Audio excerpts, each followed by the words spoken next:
dopo lascio a voi la parola. Come allenare la curva o il lancio d'effetto sui ragazzi che giocano nei cadetti, che cominciano a vedere qualche effetto e non ci capiscono dentro nulla. Io allenatore non sono capace di tirare le curve. Come faccio?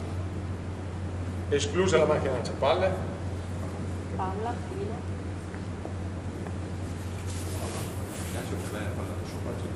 Allora, ci sono 1000 possibilità.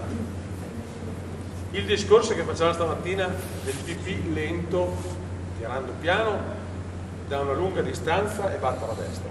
Noi dobbiamo essere bravi anche lì, tirare da qua. Ok? E il battitore deve essere altrettanto bravo a aspettare la palla e battere di là. Un esercizio che a me piace tantissimo e a mio avviso, almeno io l'ho trovato beneficio quando giocavo,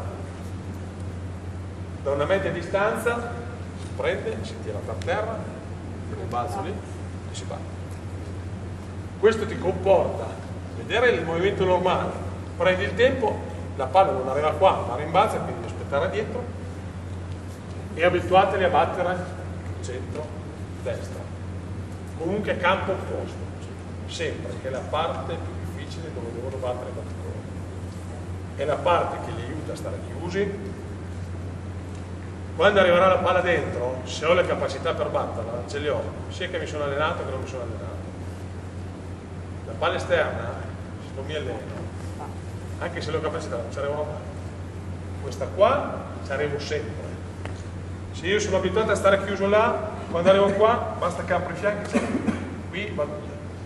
Là in fondo, se non sono abituato, vado avanti, vado sull'interbase, va bene, allenate questa parte di fianco qua, soprattutto nei ragazzi.